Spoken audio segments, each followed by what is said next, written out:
One of the best known passages of scripture is probably Psalm 137, a bit of it anyway. By the rivers of Babylon we sat and wept when we remembered Zion.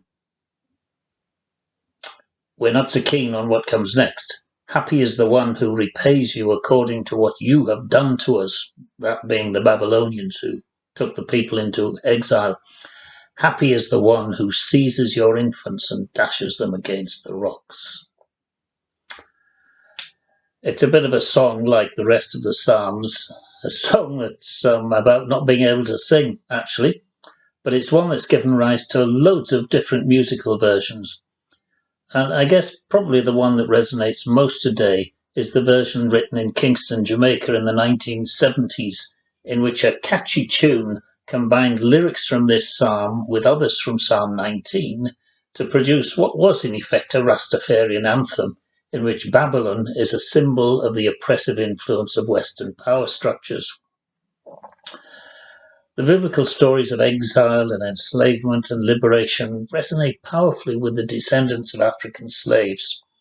And while the circumstances may be different, and certainly the actual experience of exile through a pandemic can hardly be compared with lifelong slavery, these ideas are still finding a lot of resonance among people today.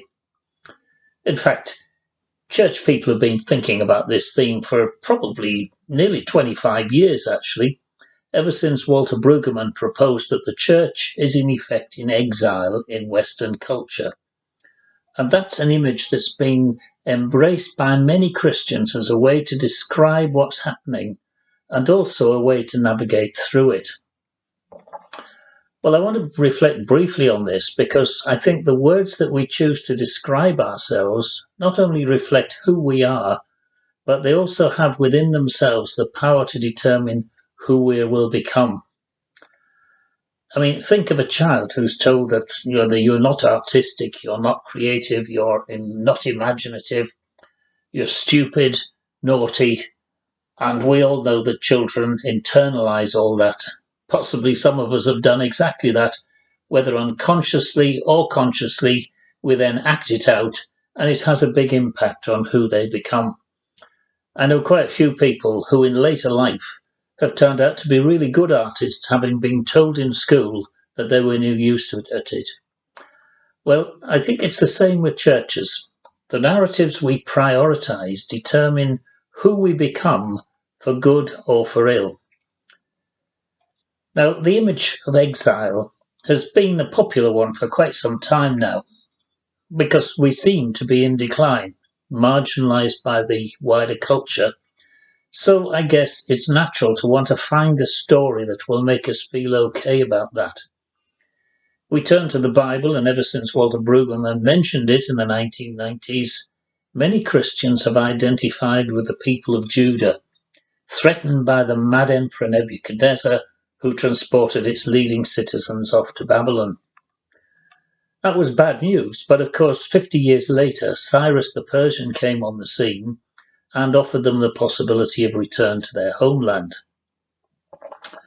And some of them took him up on it. Well, it can be comforting to apply a biblical narrative to our own situation, not least because we already know what happened next. But it's not quite that simple, is it? I mean, we are not victims. We're not persecuted like ancient Judah. There's no Nebuchadnezzar who's after us. In fact, I've, over the time of the pandemic, the last 18 months or so, been in touch with literally thousands of people who've been asking about prayer. And God is not absent. And then Jeremiah, of course, he explained the exile in ways that we might find a bit uncomfortable. He said it was all down to unfaithfulness on the part of Judah's leaders. They were reaping what they sowed. And of course, it's an easy leap to make the same connection today. We haven't been faithful enough. Our leaders have no integrity. You know, Christians love to feel guilty. But in this case, I don't think we are, because our churches have plenty of committed, hard-working leaders and devoted congregational members. It's not entirely our fault that the church has hit on hard times. The simple fact is that the culture has changed, and all our inherited institutions that worked really well even 40 or 50 years ago are now struggling. And of course, I also detect a false optimism among some of those who love the idea that we're in exile. This deceitful narrative says, well, it'll all be okay eventually, because in due time we'll get back to a version of what was lost. We'll get back to normality. We've heard a lot about that in the course of the COVID pandemic over the last year or two. And the story in the church is, well, the temple that we rebuild might not be as grand as it was before, much like Nehemiah's construction, but it'll definitely be rebuilt.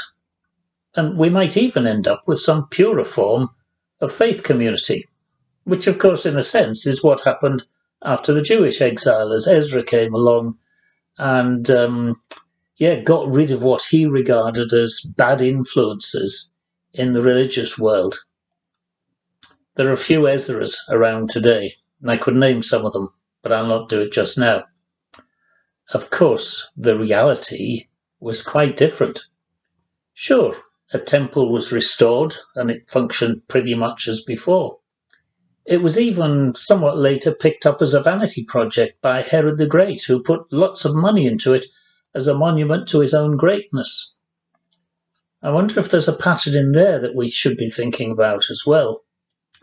Either way, for us today, the reality is that rebuilding what we once had is no longer an option.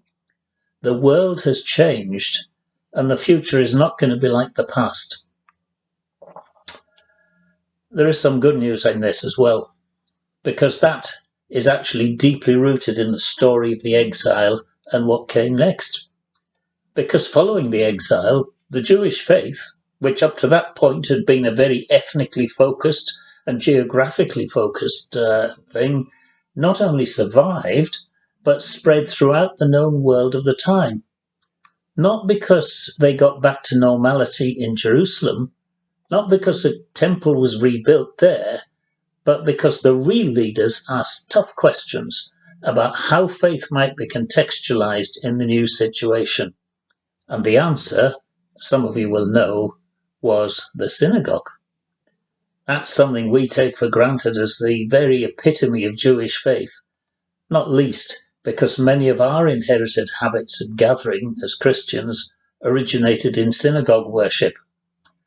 But in the context of the time, this was a very unexpected innovation. It was a physical evidence of the belief that God didn't actually live in Jerusalem, that authentic worship could indeed be at all times, in all places, and for all people. That forming intentional community is fertile ground in which worship can emerge. And that this could indeed be liturgy in the narrow sense of the word, meaning the work of the people, liturgia, the Greek word for liturgy. Because the synagogue, of course, was essentially a lay-led institution. And with much of the most significant aspects of faith then came to be celebrated in the home. I wonder if that all sounds familiar as you reflect on your own experience of church over the last, probably during the pandemic actually. If it does, then let's learn from it. Let's renew our commitment to believing that God isn't confined to times and places, that God is active in all times and places, including cyberspace, that creating intentional community has a tendency to clear the ground for meaningful worship, and the community can take many forms, and that this will have to be, quotes unquote, the work of the people, liturgy in the narrow, typical sense. The people will need encouragement and affirmation in the process. And probably the renewal of domestic spirituality will be a key catalyst in all this. So, are we in exile? Well, by one definition, I'm not going to argue with Walter Brueggemann, but I think he's only told one half of the story.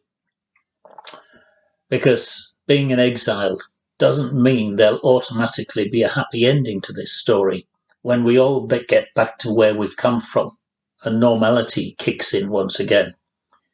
It is in fact a story that offers us choices: to go back and struggle, as we surely will, or to pray through our present difficulties, see where God is already at work, and probably a bit hesitantly start to reimagine what Christian practice might actually look like. Not just in this time of uncertainty, but beyond that and into a new future.